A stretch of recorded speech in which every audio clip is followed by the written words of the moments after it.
The Ring TV's Doug Fischer always brings his A-game to the Sports Buffet podcast. He talked some boxing with us. On Thursday, we get Doug's thoughts on what's been happening, Amir Khan, and more. It's Doug Fischer talking some boxing on the Sports Buffet podcast. Always love listening to Doug Fischer talk some boxing, and judging by our downloads on YouTube, so do most of our listeners. Doug Fischer joins me. He is from the Ring TV, one of the editors for the outstanding website. And Doug, it seems like with the Olympics going on, things have been kind of quiet in the professional ranks, but there are a few exciting cards coming up. But it's really kind of been a slow month of August and late July. It is. It's a little bit slower than it was supposed to be. I mean, it's usually a slow month. It's a month where people go on vacation, including people in the boxing industry, and people in the boxing industry are also aware that other folks are taking a break, and they don't. Generally, a really big card isn't scheduled for the month of August because people are on their break, and they're not going to be watching or purchasing pay-per-views or traveling to buy tickets to see the fight live. So, the bigger fights are saved for the months of September, October, and November during the second half of the year. However, we were supposed to have a really good light heavyweight showdown between the undefeated IBF title holder Tavoris Cloud and the former ring champ Jean Pascal up in Pascal's adopted home area of Montreal, Canada. And that fight was scheduled for August 11th. It was going to be televised here in the States on Showtime, if memory serves me right. But Pascal suffered a training injury, and so that fight has been postponed. So there would have been a little bit more of a professional buzz in boxing, and there would have been more of a buzz than what has come from the London Games. However, that unfortunate injury that Pascal suffered postponed that fight. And there was another card actually that was scheduled. It was a little bit of a smaller card that was going to take place in Puerto Rico, I believe, and that card was also, I think that was between, who was it? Rafael Marquez, wasn't it? Rafael Marquez was on that, but I forget who he was fighting over there. He was fighting somebody. Right. Anyway, he was fighting a Puerto Rican fighter, obviously. The fight was taking place in Puerto Rico. And that card was also, I think, canceled because somebody suffered an injury. So, I mean, it happens. There was supposed to be a little bit more of a professional buzz this month, but, yeah, that's okay. I don't mind. And knowing how busy the month of September is going to be and the month of October as well, and how, busy the month of November typically is, I don't mind having a little rest period. No, I mean, we all need to recharge our batteries at some point. Absolutely. Well, I'll kind of ask you a two-part question here. Give me a fight that's scheduled for the rest of the year, which probably September, October, that you're looking forward to, and give me one that a lot of people might think is a big fight, but one that just doesn't have your juices flowing. That's a really good question. I'm excited about September 15th because there's two major cards. I'm a little bummed, obviously, as a hardcore fan, as a member of the media, because there's these two huge shows taking place on the same night in the same city. There's the Top Rank / HBO pay-per-view headlined by Julio Cesar Chavez and the Ring magazine middleweight champ Sergio Martinez. And on the same night in the same city, there's the Golden Boy Promotions / Showtime card headlined by Saul Canelo Alvarez and José Lopez, which has a nice undercard to it. I think topped by Daniel Ponce de Leon against WBC featherweight champion Johnny Gonzalez, which that's a fight that I've wanted to see for at least 5 or 6 years, and there's no way that fight is not going to be bombs away and dramatic. So I'm looking forward to both of those cards. The week prior, there's another sort of dueling date between an HBO show and a Showtime show. The HBO show on September 8th takes place in Oakland, and that's the Ring super middleweight champ Andre Ward going up against the Ring magazine light heavyweight champ Chad Dawson, who's actually stepping down from 175 pounds to challenge Ward at 168 pounds. And it's a great fight on paper. I don't know how it's going to work out stylistically because both guys are boxers. You know, Right. And I don't mind boxers, by the way. I like boxers. I like guys who are smart, and I have a lot of respect for both Chad Dawson and Andre Ward. I view them, obviously, you know, they're Ring Magazine champs. I view them as the real champion, and they've earned that designation without a doubt.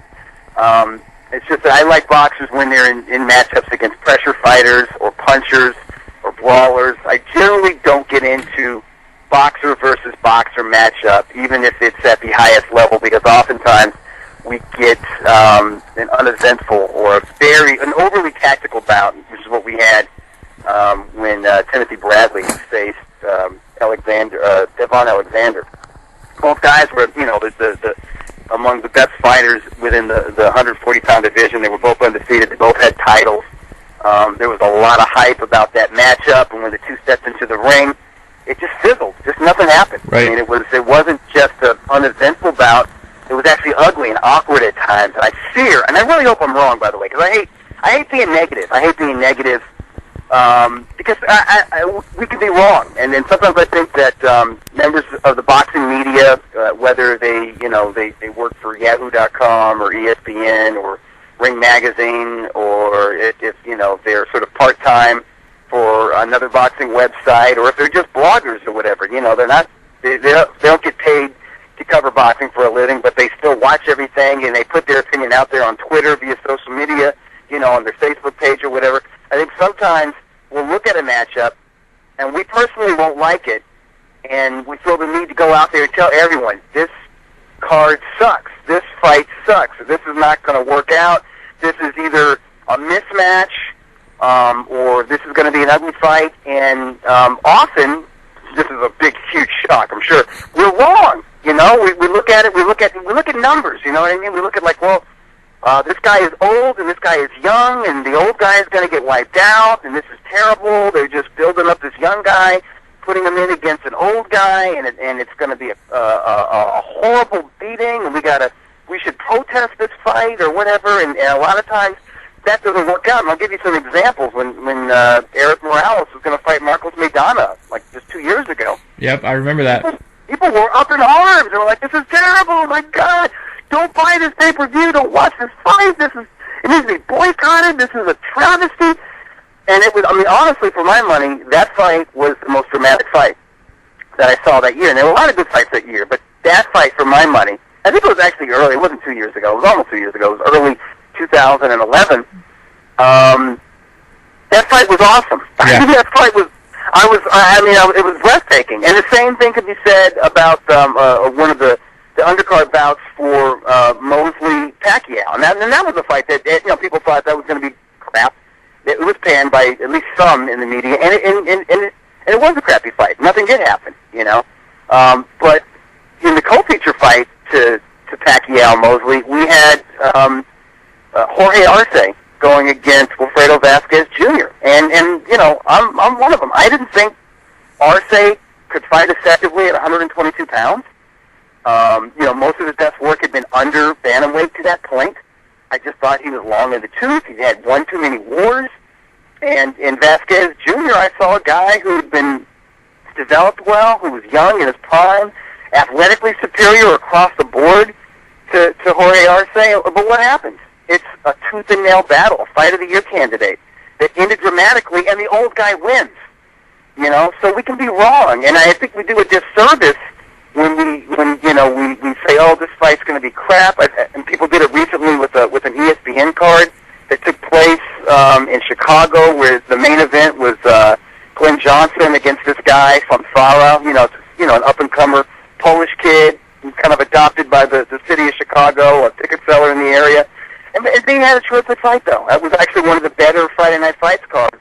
But, I mean, if you would have read what people wrote about it the week of that card, everybody panned it. Everyone said it was crap. Everyone said this is shameful. But it was you know, they had two good fights, you know, on that card. It was really good television. You know, it wasn't like the top, you know, elite boxing, world class boxing, but it was very good boxing.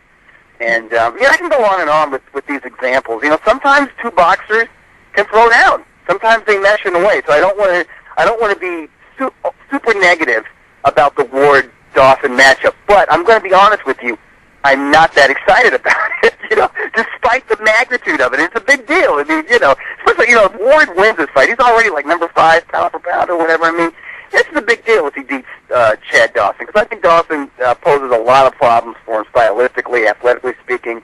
If he's able to carry 168 pounds and not be weakened by it, he's by far the biggest guy that Ward has ever been in with. So it's an intriguing matchup, but I'm more excited about the co-feature bout to that Showtime broadcast, and that's between the WBC lightweight title holder Antonio DeMarco fighting John Molina, who's he's a rated lightweight. I think Ring Magazine ranks him number 6, but he's inactive. He hasn't really, apart from a come-from-behind knockout of Hank Lundy, he doesn't really have a lot of notable victories on his ledger, but he is an aggressive, big, strong, iron-willed lightweight who can punch. And because of that, just stylistically, knowing how busy and aggressive and gutsy DeMarco is, I can't envision a fight that's not entertaining. So I'm looking forward to the co-feature more than to the feature bout on that particular night. But that's just, I could be totally wrong. I never know. Who knows? Maybe DeMarco Molina doesn't deliver. I can't see that happening, but maybe it doesn't. And maybe Ward and Dawson throw down. You never know. And, I think it's Larry Merchant or somebody on HBO who has kind of gotten the label of titling boxing as the theater of the unexpected. I mean, how many times have we been watching a fight and, you think it's over, and then out of the blue comes a knockout or comes a knockdown. I mean, I'm not saying... Happened recently. Right. I was, Garcia against Khan. Yeah, that's the perfect example. I don't think Amir Khan was, going to cruise. People crapped on that fight. Yeah, by the way, people crapped. That wasn't like a crossroads match where you had an old guy in with a young... That was a fight between two young guys, who were, legitimate, top 5 contenders in the weight class. And people were crapping on that matchup. Like, I don't know, Khan beats this guy easy, that guy's unproven, or whatever, and boom. Well, what do we know? And not only did we get the upset, but, for about 2 minutes, the end of that third round and the 2 minutes and 20 seconds of the fourth round, it was riveting, compelling, breathtaking stuff as, Khan's trying to survive and fight back on no legs, So well, you're absolutely right. I mean, it was Larry Merchant who said that, by the way, the theater of the unexpected. That's the perfect way to put boxing. Speaking of Amir Khan, I've heard rumors and seen stuff on various people's Twitter sites and boxing websites and everything this week about Amir Khan maybe possibly changing trainers and getting rid of Freddie Roach. 2-part question. A, should he? And B, and I'm not trying to, poo-poo on Freddie Roach at all, but is Freddie Roach a little bit overrated? Because, obviously I think he pairs great with Pacquiao, but, is he maybe not for everybody, I guess I could say? Yeah, well, that's true for any trainer. Right. One trainer could be the worst possible fit or matchup for one style or one mentality of a fighter, but that same trainer could be the perfect fit for a different fighter, and they can go to amazing heights together.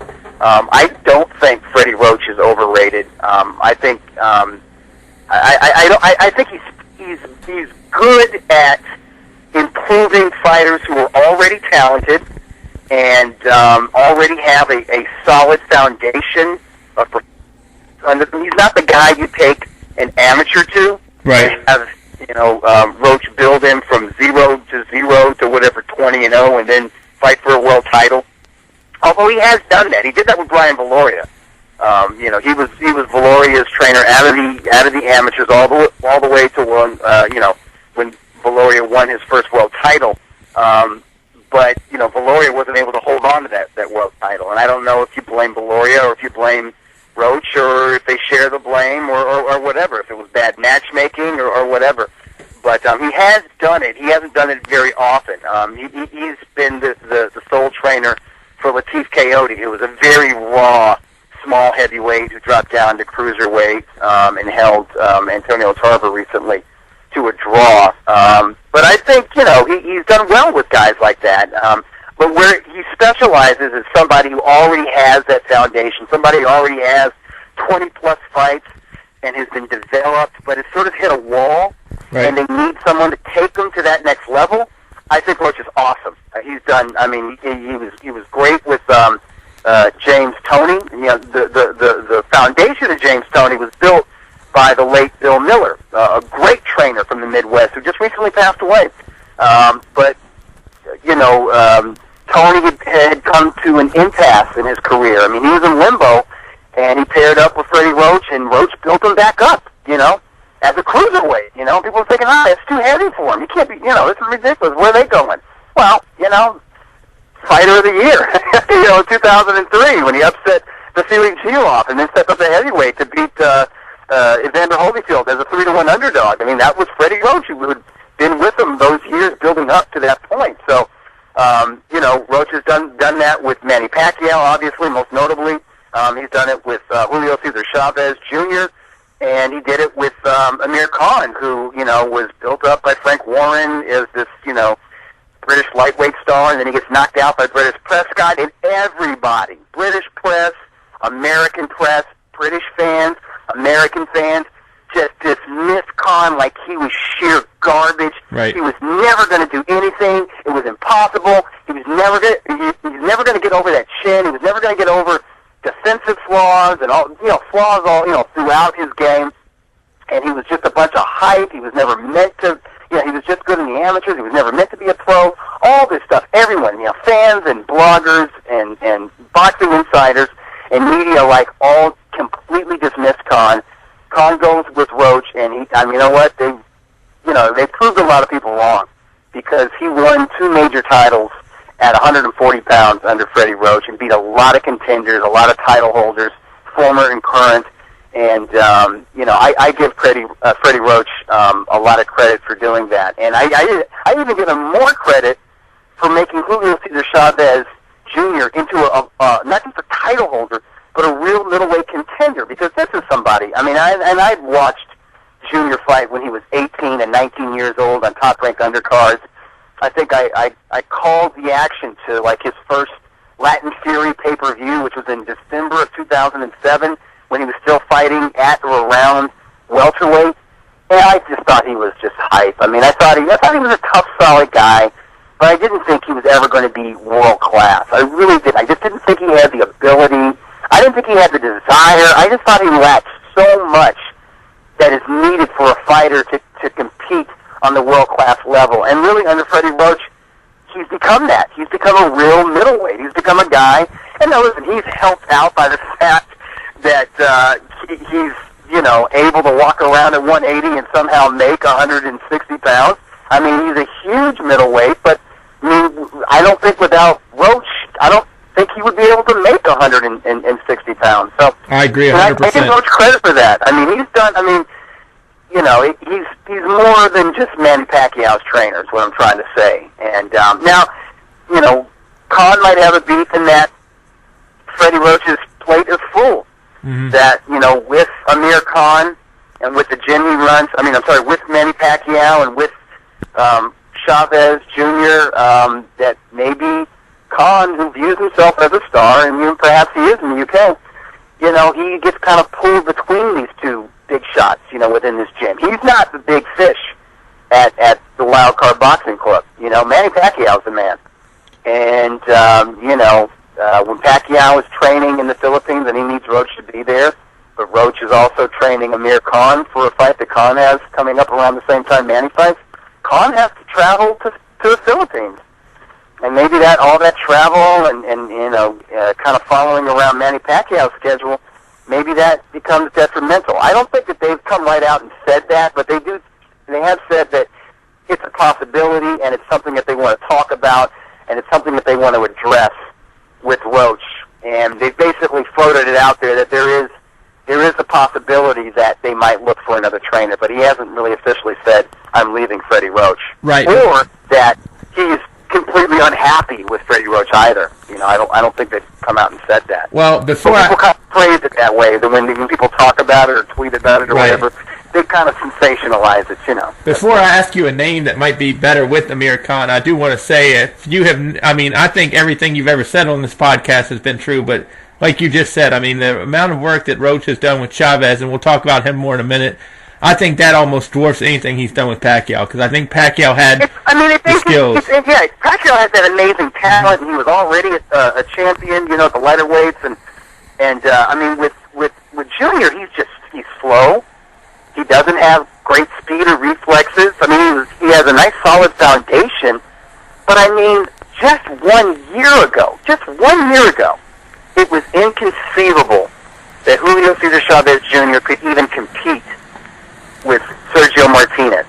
And now you have people believing that he can win. Not only compete with him, that he can actually win. Yep.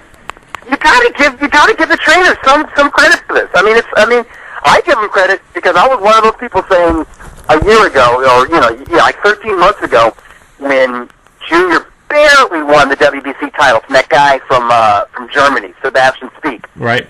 I watched how many times Speak nailed him in the head, and I was thinking to myself, Junior, you were very lucky that Speak can't punch. Now, I didn't know at the time that Junior has a chin. He did inherit his dad's chin. Because since then, guys who can punch have nailed him right on the button, and he hasn't flinched. So, okay. It's hard to make a shot. But he was still there to be hit. He was there to be outboxed. He was there to be outmaneuvered. And for him to have improved enough to where I'm actually looking at the Martinez-Chavez matchup as a competitive matchup, that says a lot. Now, I think Martinez is going to win that fight. But I don't think that's going to be a walk in the park. Whereas 13 months ago, just 13 months ago, I thought it was so much a walk in the park that I didn't even want to see that fight. How does Sergio win? How come Chavez won't fight Martinez? I'd be like, why do you want to see that? Unless you just hate Chavez and you want to see him get ripped to shreds. You know, if you want to see the kid get seriously hurt, I guess you want to see that fight. But I didn't want to see that fight because I thought it was a no contest. How do you see Sergio winning? Oh, I think he has to. The same game plan, the same strategy he took into the Kelly Tablet fight, he has to do that against Julio Cesar Chavez. He has to concede that he is in with the bigger, physically stronger man who can take a lot of punishment and has very heavy hands. Not as heavy as Tablet. Tablet had more KO power on his punches, but Junior can do a lot of damage on the inside. So if you allow yourself to be crowded by Junior, he's going to impose that 180 pounds he carries into the ring on fight night on you. He's going to work the uppercuts. He's going to work the body. And these are the kind of things that can wear down even a marvelously talented fighter such as Sergio Martinez. So I think he needs to stick and move over the first half of the fight. But Sergio can't... gradually from the middle of the fight to the end of the fight start to come forward with power shots. But I think he has to be almost like a pure boxer early on in this match. Well, Sergio can't start slow in this one, I don't think, because I remember one fight lately, I can't remember if it was Macklin or somebody that Sergio has fought within the past 3 or 4 fights. It was Darren Barker, Darren Barker yep. and Matthew Macklin. Yep. But, both guys, he started slow. And, I don't think you can do that against Junior, even though, I think Sergio is probably still better, but I don't think it's as much as it was, like you said, 13 months ago. Absolutely not. No, he's got the older man who is the champion. I mean, Martinez is 37, and that's he takes care of himself, but he also has a lot of fights. So I mean, he's got to be careful. He can't afford to go out there and go toe to toe. Final time. Go ahead. Knockout, but he's got it. He has to, if he wants to go for that knockout, he has to envision, in my mind, a late stoppage. And I do think he has the kind of power and accuracy to hurt Chavez, but I don't know if the accumulation of punishment, and that's what he does, he keeps an accumulation over the fight. He'll lose rounds early on, but he's still doing damage, even if he gets out-hustled early on in a fight by a younger, bigger guy. He's accumulating punishment during the course of the fight to where he scores this late round stoppage. It seems kind of sudden the way it did against Macklin and Barker. I don't think he can accumulate enough punishment on Chavez. He's going to be extremely motivated fighting on Mexican Independence Day weekend, being there with, in front of 18,000 Mexican fans. And also he's got a lot of pride on the line here because Martinez has in his mind, disrespected him. So, I mean, he wants to put him in his place. He wants to make his pops proud, obviously. So he's going to be very hard to knock out. I don't see Martinez knocking him out. And if he's going to win by decision, to me, he has to fight a brilliant fight. Before we close, I want to touch on this to end. Brandon Rios and Mike Alvarado, that matchup came down this week on a good undercard for the Nonito Donaire main event, but I want to focus on... excellent top-ranked promoted card. It's going to be on HBO October 13th. right here in Southern California, Carson, California, at the Home Depot Center, the outdoor tennis arena, which seats between, I don't know, I think, 7,000, 8,000, 7,000, 7,500. And I got to tell you, if there aren't at least 7,000 fans for in attendance for this card, then Southern California is no longer a boxing region, because this is a hardcore fight fan's dream card, really. Yeah, I want to talk about Rios Alvarado. We'll talk about Donaire in a future podcast, but Rios Alvarado, I think that obviously could even be a candidate for Fight of the Year. But my question is Top Rank doing the right thing? Because I still think they want to build up Rios a little bit. And, I don't know. I mean, is Alvarado too much for him? Because last fight I saw with Rios, I believe it was the Richard Abril fight, that was not the most impressive thing I'd ever seen by Rios. No, he didn't. I tell you what. He got a gift. The Brandon Rios that fought Richard Abril, and even the Brandon Rios that fought, who was the British guy that he fought that he lost the title on the scale? Yeah, I remember who, because it was on the undercard of one of the... So Murray was kind of slugging tit-for-tat with Brandon over the first half of that fight, and Murray is a normal-sized lightweight. He's not a very big lightweight the way Rios was. I think that version of Rios will get chopped down by Alvarado, because Alvarado is a welterweight who is able to cut weight in an expert way. And he's an expert at making weight because he was a standout high school wrestler, and he knows how to make weight. I mean, all wrestlers, and he's one of those guys that started wrestling, before he was able to walk practically, like 5 years of age. He's doing like competitive wrestling. So he knows how to make weight. He's an expert at doing it, and he is a big, strong guy who's smarter and more technically proficient than people give him credit for. So Rios is not going to have size advantages over Alvarado the way he has most of his lightweight opposition. However, I will say this, against Murray and against Abril, he was weight trained. He was going into that fight weak because he wasn't eating, at least, 5 or 6 days. Wasn't eating properly 5 or 6 days leading into the weigh-in. And he actually tried to make weight. He wanted to hold on to that WBA lightweight title. So he wasn't like Adrian Broner, knowing he was going to give up the title and go in there and not even trying to make weight, and failing to make weight by a number of pounds, and then saying, "Okay, give me my Gatorade. I'm not going to step on the scale again." Rios tried. He did try to make that weight, and I think against Murray, it was documented on HBO. They did this thing 2 days where they kind of follow a fighter behind the scenes for 2 days. Right. He looked terrible. He looked like a zombie. He looked like a typically weight-trained fighter. What happens when you deny your body sustenance and even water? It's very unhealthy. It's very dangerous. And he abused his body going into those fights. So obviously on fight night against those two opponents, Murray and Abril, he did not look good. His body wasn't. He didn't have command of his body the way he should have. Having a weight limit of 140 pounds to make and something to prove coming off a very poor decision, I thought Abril deserved to win that fight. I thought he won at least 9 rounds out of the 12. I think Rios wants to answer his critics. I think Rios wants to prove something to himself. So I know he's going to make 140. I have a feeling he's going to feel very strong at this weight. And, if you look at the records of Alvarado and Rios has been in with more world-class opposition. Although Alvarado has been matched well, he's been in against tests. He's passed all those tests. He's been developed very well by Top Rank. So I think it's a tremendous fight, and there's no way that's not going to be at least a Fight of the Year candidate. I mean, I think this matchup is actually better than that DeMarco Molina lightweight matchup that I talked about earlier in this podcast. I think Rios and Alvarado, I think that's going to be